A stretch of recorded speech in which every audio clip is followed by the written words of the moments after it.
Fugaria? Fugaria? Yeah? So, can you even more? And then, 30th of April. How many months will straight now? 30th of April. Yeah?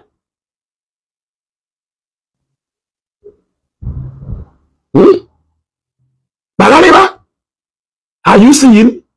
If you halfway back, Zion. But I'm going up. I say I want to show you people something. Mekwaye, ebo no kwa street, mekwa preaching. Eforia, ebo no kwa street where they preaching. Efokwaria, mbamba, chinenye pisa, ya nugo, ebezina de ete na ozo,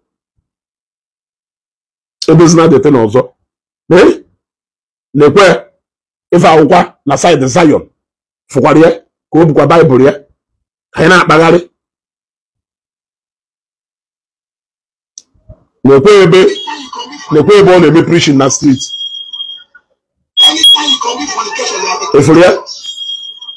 Efokwaria. If I go born and preaching na street, yo, history is about to make the grand opening na April. Opposuri Makesi Lovett self. Opposuri Makesi Lovett. If you are one of that same place, not the same house, I can allow. If you are go see Ununa, every go there, man, I can allow. If you are if you are yeah. So actually, me money and you know na tafufu that the young man is not also not doing well now. See, you cannot be a friend of God. See, if you are there, you cannot preaching in the street. If you are there, Kainaga, Opuase, nekwe. Because want to buy iPhone 7. Because somebody else buy. Because you want to pay your aspirators. Sister, stop. Since what you have for that short, Since what you have for that short, you know, the love of preaching, he still goes to the street to go and preach. Since what you have for that short, you know, that love of being a preacher, o kana agakwa na street jekwa na preach ne kwenye na nwunye na Zion o kana eje na nekwa another one ebe no kwa na street nekwe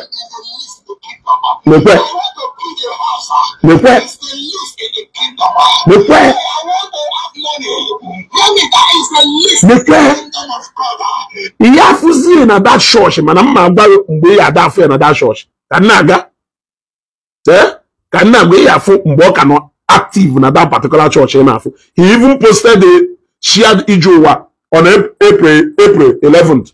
Or shared video Ijowa post through the days of humble beginning of Evangelist Ebuka Obi. He shared it. Now, Gawakwa, Nekwaye. Anytime you encounter the grace of God, people see Naga. Abama agba ko we wolo ezuga dey ekwu maka na m chọrọ ikwu okwu ifu na m pụta na Facebook e bịa okwu nekwe another day kwa chi ejiwe na nka ifugwali ya the person is driving and the person is passing ifugwali ya na street ke ya afuzi ihe due to that love of preaching, that love agụ izu ozioma na atọ ya ụtọ, agụ izu ozioma na atọ ya ụtọ, ọ na-achọ so opportunity na ebe ọ na-efuru ya na street. No more na church. No more na church. Oh, nekwa nka. Hey, the voice egwu ya ya maybe say move video. For ya, na speaker ya. Good news. Nka mgbe ogolu speaker. Speaker ahụ eje ozioma. Nka ahụ mgbe ogolu that speaker eje ozioma. O post we good news. And he said unto them, go ye into the world and preach the gospel of every creation. 16th, he that believeth and is baptized shall be saved. Be he that believeth not shall be saved. But he that does not believe cannot be saved. Okay, he who believeth not shall be doomed or damned. You see, the speaker iji wee bidokwazi oziọma ya again. Nke ahụ mgbe ogolu the speaker again iji wee bidokwa oziọma ya again. So what is there? Look at him again in Zion. Onye aduko onye that is not currently living well. What is the essence of saying that no, it is same white, that is also not doing well now, and that he's still an assistant pastor? He may do that video for a reason. And let this one also prove to people. Go prove to people. Can they want to malukene ndena to na Facebook and ndere kwezioku? You are always coming out to defend the Evangelist Ebuka Obi. Can happen no kwase. Kunu wolo kwase finish ye mad. Kunu wolo kwase finish ye mad na Facebook. Eba niye onya all like kakwa message Apostle Joseph Suleiman mbo the guy. You stay tuned here because I want to take you down to where it all began. On a page here. On a page here. Kaibada. Keleba ino. Henie. Zion. Zion. Zion. Zion. If we both tira popo. Every other post on a post is Zion. Nekwe Evangelist Ebuka. Nka moto mama onye nekwe Evangelist Ebuka. Bagareba. Nka apopo post. Egakwa. Fungunye. Nekwa Zion. Sunday fellowship. Nekwa Zion. Nekwa Zion. Nekwa Zion. Zion. Zion. Zion. Zion. Zion. Zion. Zion. Zion. Zion. Eforia. Zion. Zion. Bagareba. Neye. Neye. He nekwa yeba. Nyakwa adeva. Nyakwa adeva. Ebudo ndalo. Share this video because it's very, very important. Bagareba. Kaiba go ofuma. Kaiwe go see where it all began. Yeye. Anon keta na February. Anon keta na February. Hey, kambaye last year. Efo. Kambaye last year. Nenye na nwunye kwa. Nenye na nwunye okwa Zion ka ha biakwala. Nenye na nwunye okwa Zion ka ha biakwala eba. Ebudon TV, I greet you my brother. Na agbago nekwa ha here. Okwa na Zion ka ye na nwunye nokwa. Na Zion ka ye na nwunye nokwa eba ahụ. Share this video. Share this video. Happen okwu ase. It has only short legs. And I will go that it is no more business as usual. It is no more business as usual where you come and lie and you think that even in a Zion program, Zion program. But I want to take you back to something. Zion program. Share this video. Share this video. Hey, I have a go 2024. Can I have your WhatsApp number? My WhatsApp number dona my WhatsApp number dona my page here. Get it from my page. Because it disturb program and name. Get it from my page, or you can send me message in an inbox. I will send it to you.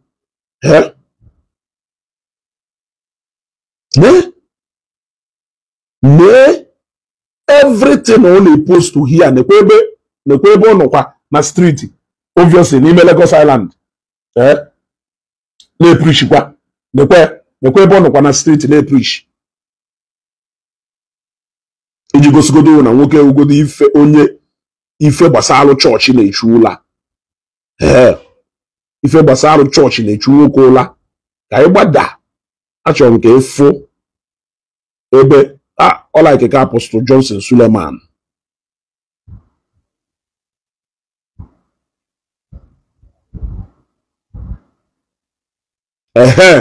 Elugo m ebe nchọrọ ịgwa na ebe obido post wee maka Zion. Because him and okwu no last year, November or so, ka ọ bịa drop one mmadụ na Zion. Last year, November. Na anya ka efu mgbe o post the first Zion program na page ye. Mgbe o post the first Zion program na page ye on 16th of November 2024. On 16th of November 2024. go post to the first Zion ever na page, which is going to testimony. Yes. Yes, exactly.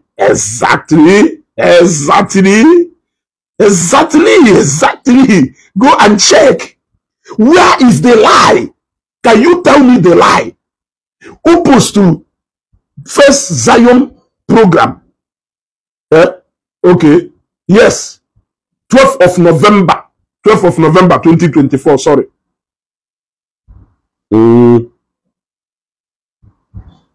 Yes.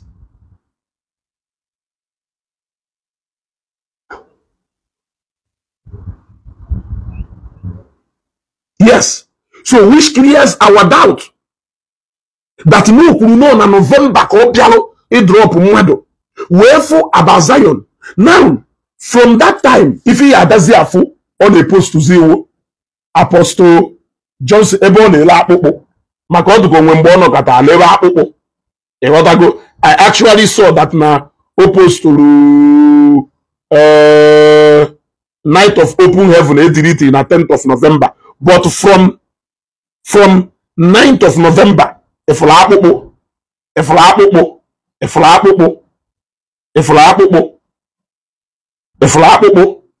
then this one, Lagos Ajegunle Youth, Eba goes we post to that particular program we post to na 7th of November. But even they go say, okay, this is also November, na 6th of November. Koje share program Zion Melu na September. Ko share here. E gotta go o share na November. If we go say that the journey all started in November. Kaiba September. September.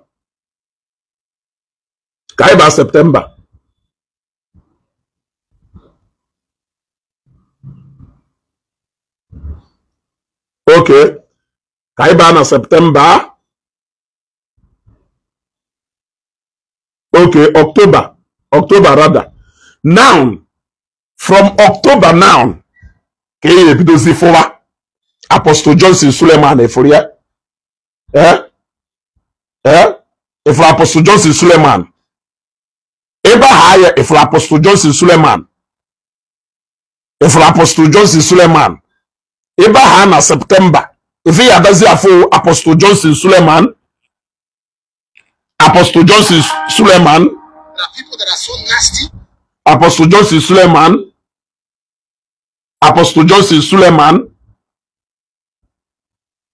Then I put on a post.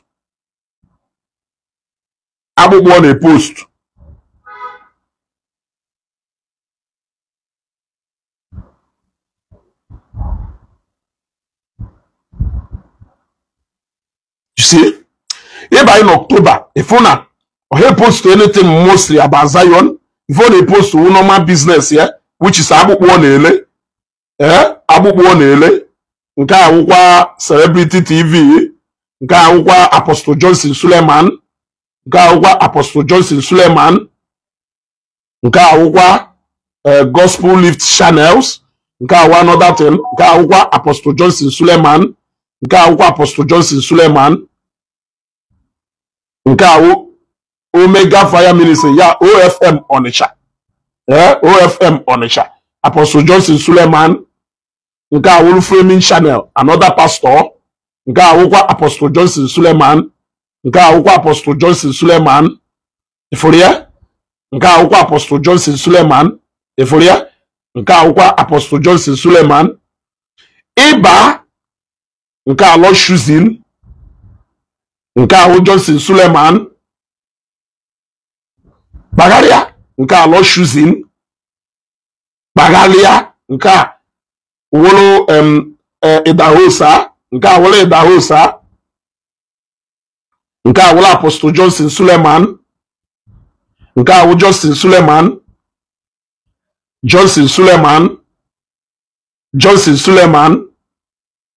Apostle Johnson Suleiman, Evolia, Apostle Johnson Suleiman, Evolia, Bagaria, Apostle Johnson Suleiman,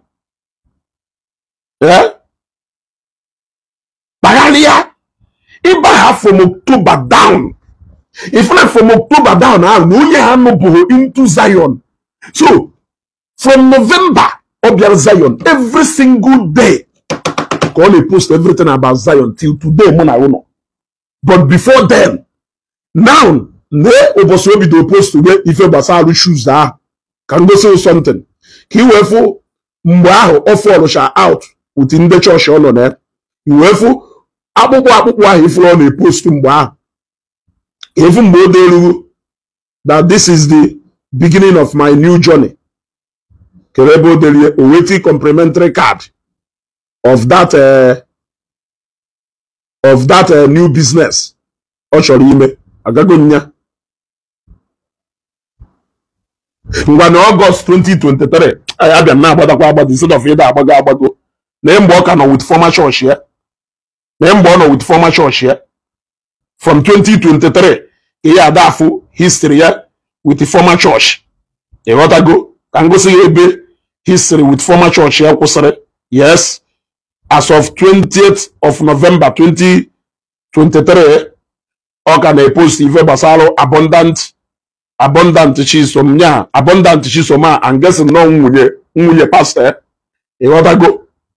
Nekwe 20th of November 2023, opposed to what even the abundant from Eba. Abundant Grace Power Church. Then able post to pastor ya, nka abundant grace. If I 30th of November, welcome to New Year. Then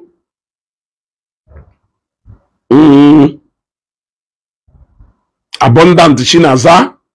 Actually, while the day we make it the last post about that abundant grace ministry.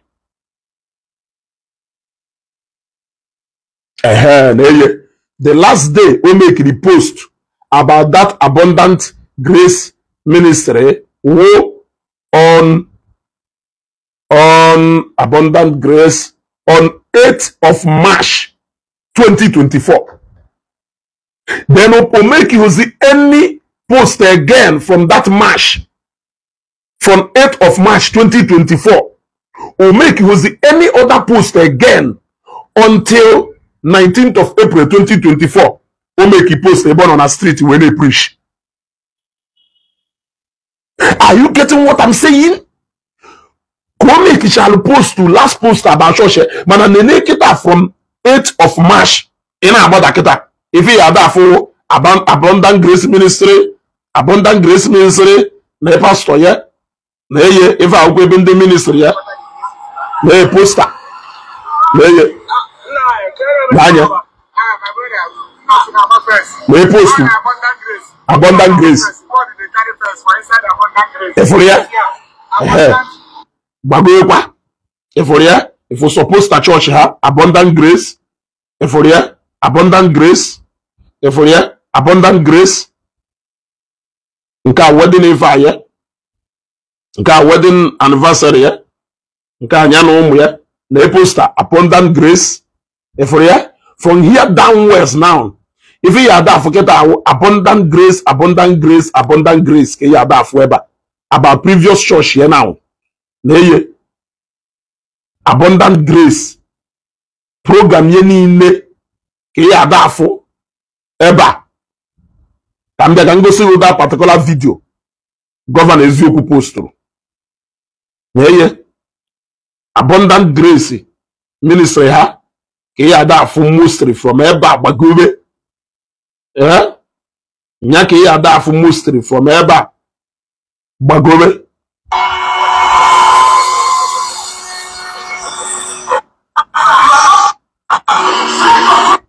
Actually, me go so no. Onofo that video post through. Onofo made that video. Do not be deceived.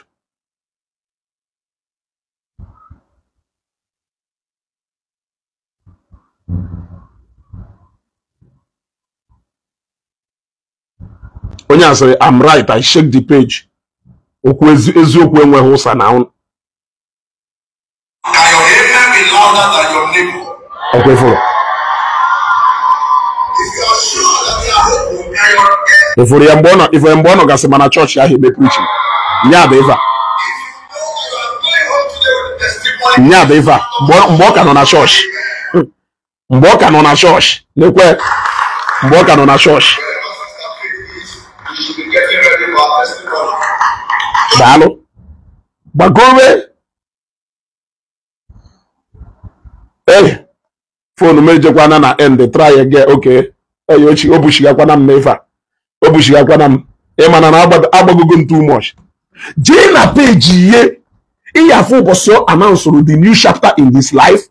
Iyafu mbo na make post. Most of videos are Apostle Johnson Suleiman now on a post out of that time. Jee go caption. And if yeah, only even as a madu share something for message. Onyaho na achọ ka pass out. Jee na-enye ifu na onyaho somebody na pass through something. Somebody na pass through something. Jee wash ya. The moment about 2024 or announce social new year. Umeku who's the most post about abundant grace ministry. At a point, he started making posts of Apostle Johnson Suleiman and other ministers, encouraging himself and motivating himself that he's going to go places. Then Omesha announced a new chapter in his life. They were complimentary card. They post to Apopo. Then the next thing for me post to that Apopo. If we are coming to November, Zion Kopuoko. Towards ending of October, you will give once in a while, you to say share, even though if 1 or 2, not exceeding 2 of Ife Zion. But from November last year, Zion Puoko, from November to Kita, every day was Zion. So how can you tell me that na never woke was a call? There. For then a pastor will that open nobody fight. We want to prove to him if the guy in a for a living, it's not my business. What they go admin if I for over up here. It shows you go see who boss one yalo. Na 2025 before ya uber. Go see who if I or there back. Then you hear now. Hey, on my phone now, Kelu.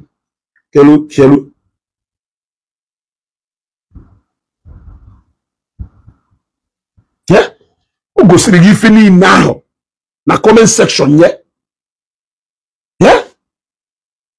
Mana, no spread do kwasia. Kai kusizenu this biko na anamayo na yo. Kai kusizenu this nonsense. Because if what else ono shogampo yeah? He shall send the quote picture. So this was me as of last year, 2025, inside the car I was using for Uber. Yeah? Can you fit the file meho? So go we prove volume nifi kuru wase. Yeah? But the person that posts this video is already a failure and will continue to be a failure. Because what I said in that video is that I came to Zion Prayer Movement Outreach last year, September or what, as a cabman, and everything have scattered, and my customer are not calling me again. But right now, left, right, good things are happening around me, and because of the good things, I'm rounding up my house. Which need na page here. If you want to post to activities in Aganuna, and every sensible person is supposed to understand what was said there. Anyway, I have evidence what the God of Zion Prayer Movement Outreach have done in my life. So that this failure, we know that God of Zion Prayer Movement Outreach is not their mate. He was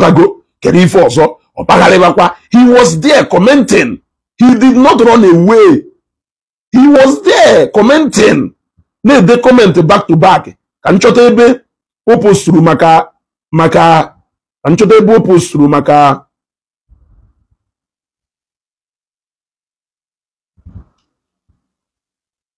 I stopped cab job as soon as I joined Zion Prayer Movement. Meaning now who's a taxi driver as of now. Yes. If I rounding up here. If I 2024 October, if I 2024 September service payment, meaning now after September say then from October ka ọ kwụsịrị n'anya ife na-eme ebe a n'anya ife ahụ shat ya ife ahụ shat ya Chineke you see ifuru ya ife ahụ shat ya. Where is the lie here? Where is the lie? The fact is that he started going to Zion last year. Eh? Ne apye? Ne apye? Ne apye? Ne uba apye ba? Ma piche do ne?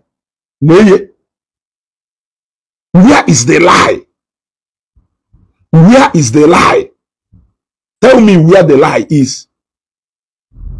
So, the name of the brother that assisted me to get the Uber car is a Christ Embassy member, and his name is Brother James. Ne James Tinkan. I don't buy the car. Very sharp. Ne sharp nyana onye nyeri aka gota that Uber on anya. Ne Ifuriye. Also no. Also Ogono.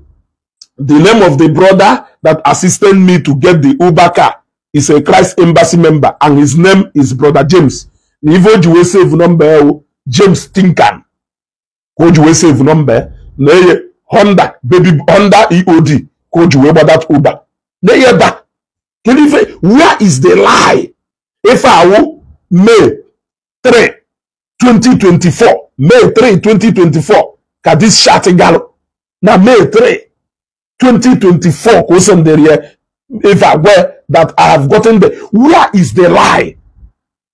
Opposite pastor now pass through a lot of things. People assist here. Obviously, when you get why them BBOG go to boss or nyaba boss somebody assist people go to Uber. Where is the lie? Everything follow sequentially. Everything follows sequentially. Ono kulaka na tipa buaja nanka. Yes, the fact remains that as of September, October, November last year, that was when he encountered Zion. And he stopped Uber. Yes, he stopped Uber. Eh? I'm a comment here. That is my end drive profile. End drive profile here. On the comment section, that you will like to meet. Or follow zero in the comment section. We force end drive profile here. Comment here do too much. He was commenting left, right, and center. Yeah? He was commenting left, right, and center. He ignore if any no comment.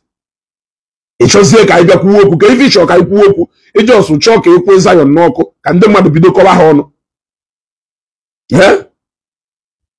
Madu said the guy in question is in your comment section, proving you wrong with facts and evidences of him being an Uber driver before he started attending Zion.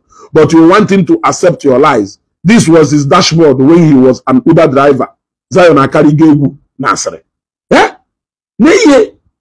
Uzo Yezo. He honor all over. Eh? Honor all over the comment section. Uzo Yezo. Nka honke. Asikelebo nyo. I stopped cab job as soon as I joined prayer movement outreach. Eh? On a day, go see umbe app we all last. Eh? Go see infinity now. So is it not high time now? You should come and clarify this issue. When the matter, this is a misconception. If you know, to a case up Ugaria for Zion, no. To eh? To a case up Ugaria for Zion, no. It's like a little over there. Hey, gato ugom, gato on pieces. Hey,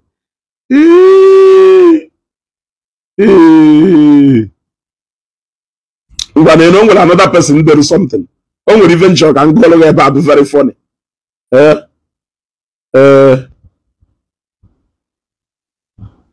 Kero ye na bata.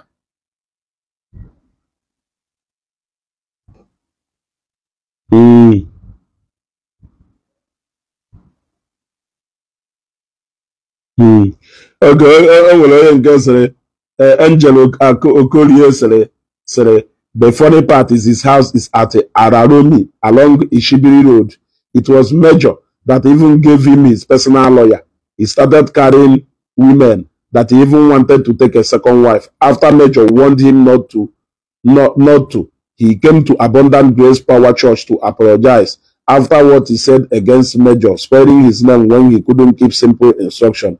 He can't stick to his wife. He's lying against the church, where he paid his wife bride price and did white wedding. After how many children? Where God blessed him. I wish him what he wished himself on this same Facebook. You all will see where he will come and beg again. And it's because of shame he can't return to Abundant Grace Power Church. Now jumping from one church to another. If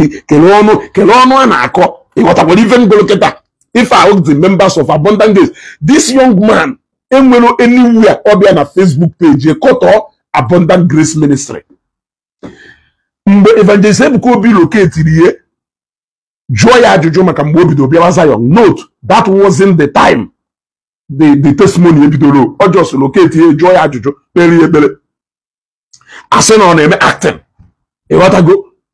Have you ever seen anywhere this Evangelist Godwin Potarana Koto Abundant Grace Ministry? On the Abundant Grace Ministry, feel na presence here na Zion. Negotiate na hama ife ha na-eme. Hapụtakwazie na-akọ all shit. Shout. Ka na-akọ. Isiri na ọ chọrọ ịnụ second wife. Pastor unu jụ. Ọnụ second wife ha ata. Keto ọpụgoro from church unu. Ọnụgo the second wife. Ana m ajụ ajụjụ. Ebe ọ wụ na pastor unu hindarie from ịnụ second wife. Ọpụkwazie from church unu. Ebe pastor unu anyị enwezi control over him. Ọ na-jego no the second wife. Ana m ajụ ajụjụ. Ndị ile ọsa. Kekwa wuru nwunye pastor ya na ebe a na-agba ire ka tapụ ifa. Kekwa wuru nwunye pastor ya na ebe a na-agba ire ka tapụ ebe a. He has never said anything bad about your church. Why are you people going around slandering him? Ikita ka unu furu no ha nwa wunde woje this information. Woje governor eziokwu so that other bloggers should learn. Learn. Imamma Jona na-ewetara mmata ha na Facebook ebe a. Imamma Jona na-ewetara mmata ha na Facebook ebe a. Ụfọdụ nnenewe nenecha ya ajọs nwe say na this matter. Kekwe nnenecha ya mafu ife to convince na ịbịa kwudi okwu. Ahapụ ndị okwu pụọ. Ịghọtago? Ahapụ ndị okwu pụọ. So, mana ngụ wee weta ha na-alụghị ya because no onye like họ. Ịmabata. Ikwuwe ya ozugbo. Ikwuwe ya ozugbo. Because no onye like họ. Ịmabata immediately. Ikwuwe ya ozugbo. Look at now. So, keri gọvanọ eziokwu ebe gọvanọ eziokwu nọ kịta.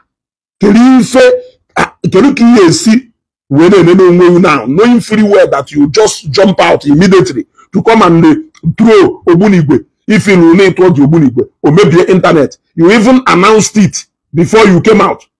Send them to get your data. Send them to get your data ready. That then I'll be share testimony. Without knowing that no church members, where is your battery? Where is your battery? They don't use Bible. Carry them. Is your alternator charging? No kwasetorato. Go get a bottle of cold drink ready. This testimony will shake table today. If you now one akwano, before we release here, obase asiokotoko. Before we release here asiokotoko. Former church members here will have sent the video. Jojo. You did not ask question. I don't may post to anything na page. I don't may post to anything na page. Even may post. I conceive my post. I analyze it. I post it. That is why you can hardly see me apologize for posting anything on my page. You can hardly see Ezugo apologize on my page. Apologize to you. I apologize to you. Based on mistake, I don't imagine. Master no man, but a moment, and a man hot. How moments? Ebano. I should be answerable to it. Ezugo, my brother. You're welcome. Good afternoon. Good morning. If I was in church that same day. It's not like Ebuka even went to him and started asking. Ebuka was just going on his own as usual. So immediately he passed through their side. The guy vibrated. Him the normal way people in the embrace here when they see him. The guy embraced him. He did walk. You know, Ebuka had to just give attention to set of them that were sitting in one row there. So the guy took it personal. So, you know, when I saw that post yesterday, that's a perima. In fact, I regretted ever respecting that guy once. I saw when he posted, keep your data ready. Is he trying to do what? To discourage us? No, not possible. And I don't know, the set of people who are those things, but exactly what you're analyzing here. If that guy is sensible enough, you would have gone to this guy's page and checked. Ebuka will time, does he even have time for all those nonsense? And Ebuka no even have time at all. He has not even we that is even remember. You go explain tire. Okay. Ibele, off you go from this page. Let us continue. Yes, may we dey explain. We are not tired of feet. May we dey explain. Now, I don't know why I keep on side or okay, now I went to that post. I posted an invitation Ebuka sent for his opening of psychiatric hospital and co. I want to carry you. I had to post it under his comment section because it's only evil they want to share around. You know, so it's just paining me. Why I want to come in is because I was in the church that same day. But Ebuka did not just go straight to this guy bar. And if I have business in it, why is it that people ain't want to sense? Nonsense. Thank you. Keep up your good work. It's only God that will reward you. You are not doing it because I've not even seen you in Zion any day, but you are just facing the truth. And some set of people are sitting down, they assume that they can bring somebody who God has already made down. It is not possible. It is not possible. Me, as I'm sitting here, I'm a living testimony. I know what that author has done and I won't stop going, even though I've not stood there to say my testimonies. So somebody cannot discourage me. It's not possible. And thousands of us are like that. How can you put that part yourself by the end of this program? Please do. About this Thank you, Jerry, my brother. Let's ride on. Thank you very much. So, I don't know the day we are going to stop this. My brother, I sent a message from Germany. Check your inbox now. Just inbox all my number. Just inbox all my WhatsApp number now. You see? So that is why you don't see me. Adama Abu. At this age, I'm no more. I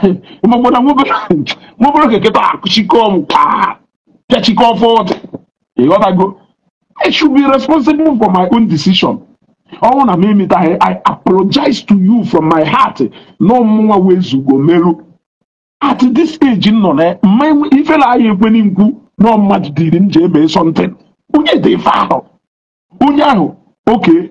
Okun say na Bible buru brain mmadụ kedu ndị buchezi nke u ihe ji wee nọrọ mmadụ ezi ozi nke ye why na mana ozi ahụ adịghị mma kedu ife wu convince gị ihe ji wee je social ozi ebe mana ozi ahụ adịghị mma ịghọtago so ebe ya fụrụ nnọ awụ m an adult nke nwe class adult nke m karịrị akarị ọhụ ife niile ka m na-eme oge m fụrụ this video yesterday it took me time to really go through to do my findings for me to come out here to come and talk. Otherwise, you won't see me here. So I want other bloggers, if not that, it was not even a prophecy. Thank you. If not that, no for the moon on our matches, you malo mapota, people of Zion has said, in actual every single thing, you will bring the Zion down. For the Father, I challenge you today. Otena name video maka Father Mbaka, right? Go and bring one video even alleged go do something against Mbaka. Go and bring one video even alleged go like allege something against Father Mbaka. You will not see it anywhere. Rather, I talk based on what is there on Facebook. Yes, sometimes I analyze the video because I'm analyze the video. There may be one or two more but I don't analyze the video. Yeah, analyze. Nke mkpụrụ okwu ụbọchị a ndị mmadụ anụghị ife na-ekwu ụfọdụ na-asị m ezigbo kere ife ikwuru I will still come back and analyze that video anyway because only that video any didn't analyze there because now bịakwana to the end of another elective season. Yes, abịakwana almost at another elective season and the mmadụ wee nọrọ at a lot because I know that such thing will repeat itself again this year. You gotta go. Yeah? Oh, yeah, repeat it again this year if we are not careful. So that is why I must analyze that video in a respectable manner. In a respectable manner. Because I like respecting people. So I will analyze that video in a respectable manner. Yeah? So, number one, Godwin is no more a pastor or a member of Abundant Grace Ministry. Or counter the fact that as of today, this young man is still a pastor. He was never an Uber driver. You have seen now that he was actually an Uber driver. In fact, he even drove Kolokwe before he became an Uber driver. Here's another thing, that he's not actually doing well. As we speak, you have seen that he's actually doing well. And I can convince you for you to know that he's actually doing well. He's doing well. So, kelebe that news, who gave it to you? Call that person out on a live broadcast. Let that person come. Then I have gone through his Facebook page and engagement to show you when he was still with Abundant Grace, when he left the Abundant Grace, what was going on before he encountered Zion. Everything on a page here. And from the day of encounter Zion till today, it has been Zion on a page here. You gotta go. So tell me, so, Mr. Governor Nzioku, I will be honest with you. I am expecting you to honorably come to social media, which is Facebook, and clear the air on this. Possibly tender an unreserved apology to Zion Ministry. If you say, you can as well say, that video. Na Zion you go. If you prove that the mother should stop getting men of God into trouble. Okay, if you can't apologize to Zion, apologize to Evangelist Godwin. Because he mature, yeah? Yes. He mature, yeah? Yes. If he is that he could something force against him. He came to comment section to prove it beyond every reasonable doubt. Go shouting. Onye assist we go to moto oji we boba. Go say go shouting as far back as 2024 March 3. We go moto oji we boba. Go sing ife niile. Go see Ukoloponya before then. Yes. Then evidence is there on his page to show that after March and the Okoki were for almost now February to March 2024. Ka Okosiri post to about, in fact, after I post to Shalom, na 16th of February, if I'm not mistaken, opposed to Hosea another thing 1 month later, also we be on the street. Then another one within a March, February, a March, yeah, they go to that Uber. Yes. You see? If everything now solo. Yeah? He even went ahead to say that he was wearing the same cloth. You see? So what is the essence of saying nay, that same cloth? You are being malicious. You are being destructive. You know. You made that video intentionally to mock Zion Ministry. You made that video intentionally to prove something to people against Zion Ministry. You know. know. You know that that was what you did. You cannot even claim that you don't know that openly. You made your point clear. What is the essence of telling us no, you the same hour? What is the essence of telling us that he was never an Uber driver? What could be the essence of telling us that he's still an assistant pastor in a particular church? What is the essence of saying that people should not stop putting men of God into trouble? What is the essence of saying all these things?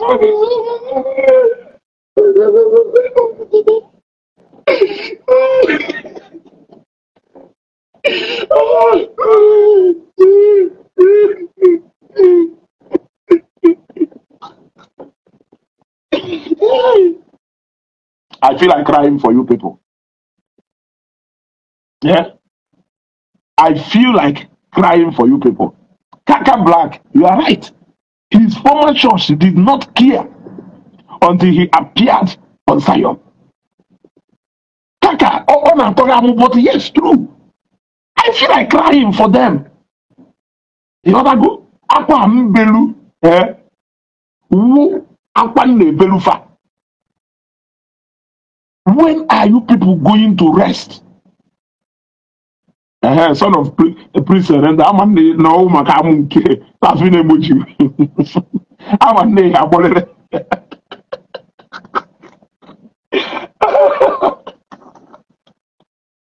I'm on the abolition.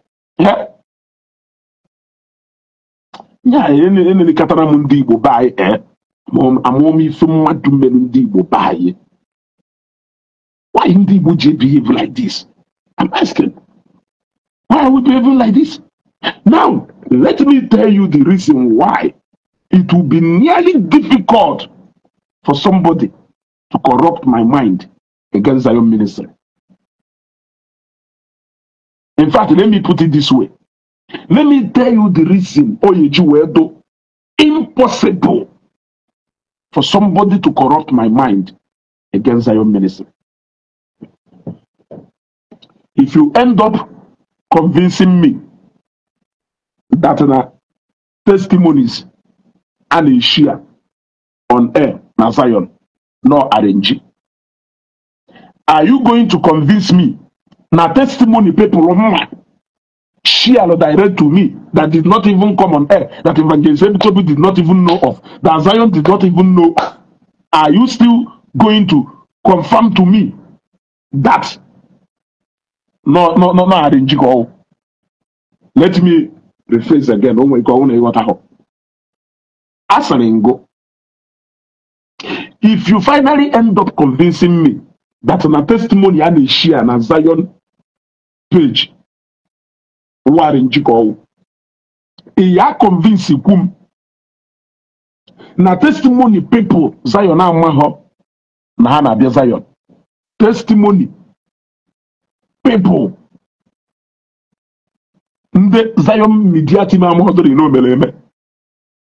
you still going to convince me that those people who shared that testimony to me without even sharing it on Zion page, without even Zion even knowing about it, without even them having the opportunity to come to the stage to share that testimony, are you also going to tell me that those testimonies are also RNG?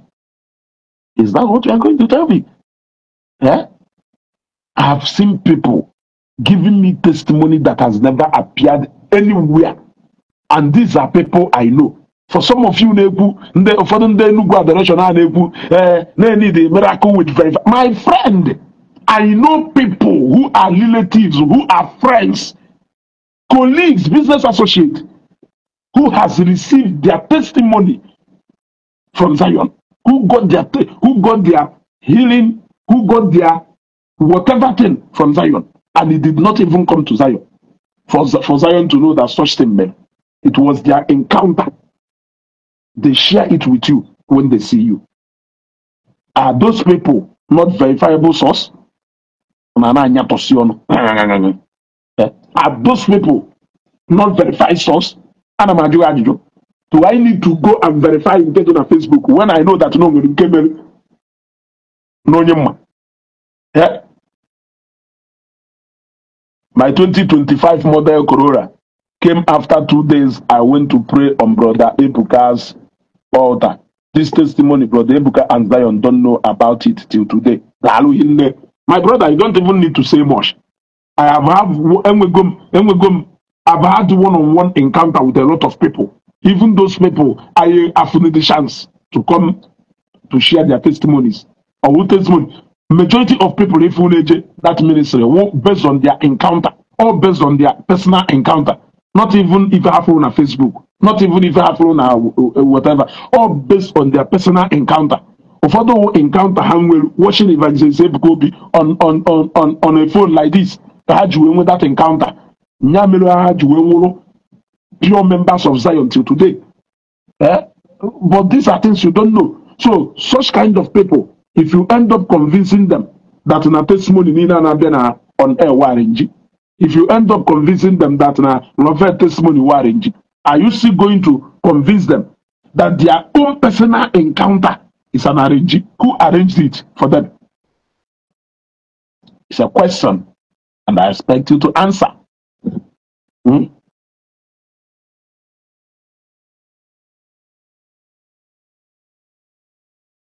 If I were to do, I'm going to expect the case that.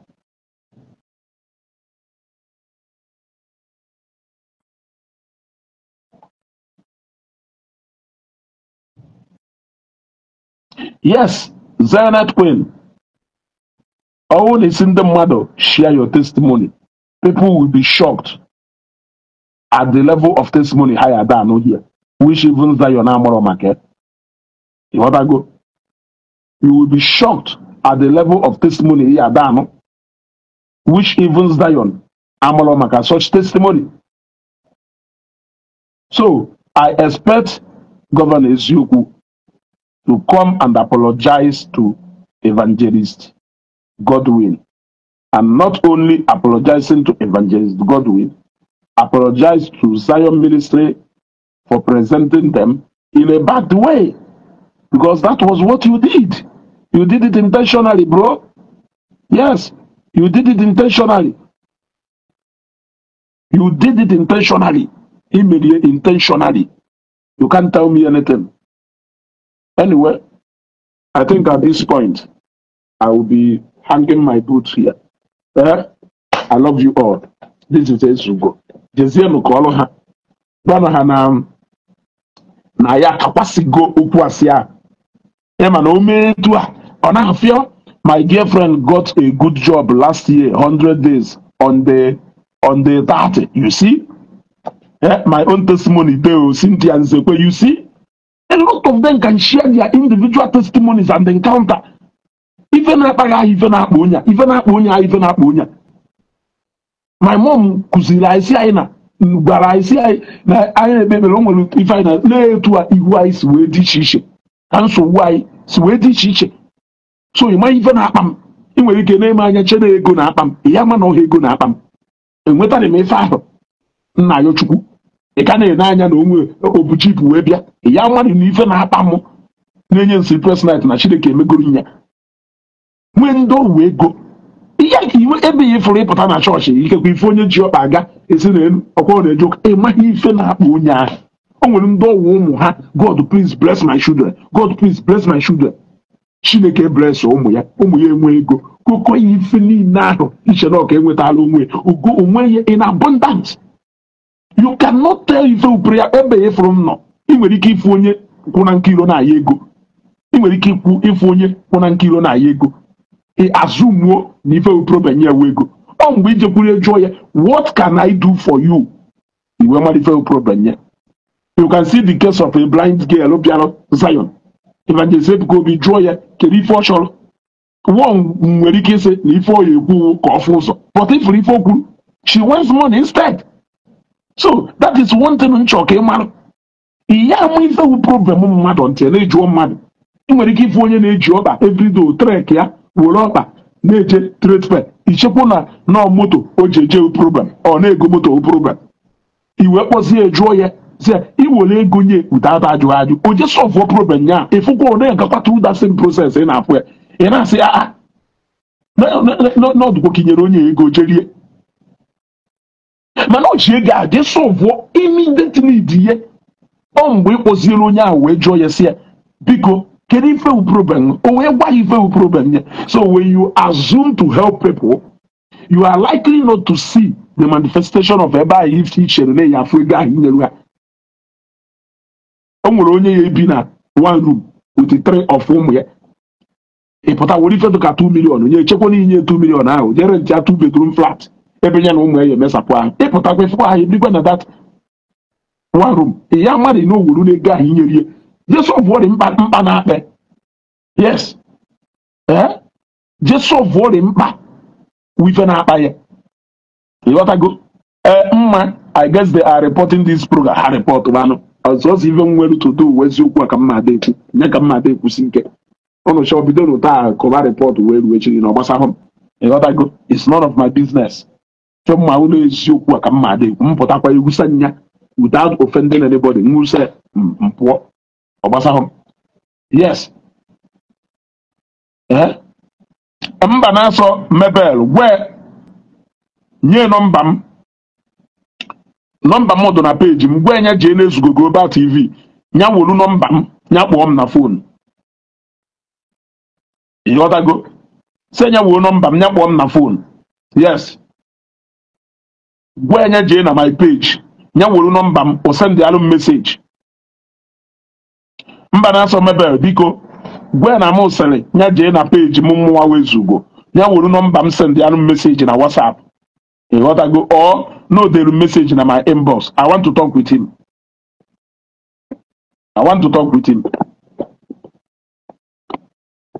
You want to put on a church if you don't want to, if you put on a Zion, if you don't want to, onye ọrụ meche ekpere gbasa if you were banana ese n'elu ọ na-ejekwa ụka n'elu ka ọ na-ata ahụfụ ọha ọkpa ka o ji ana egbe ifewu prayer point ya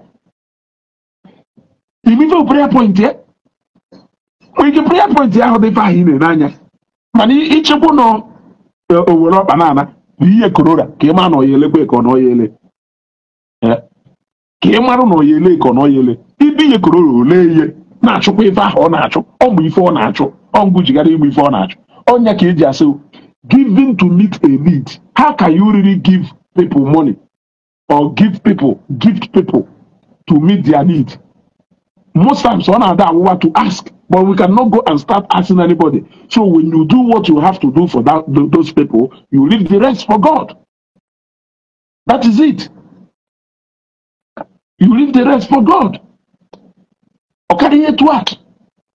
So okay, for a lot of people, personality,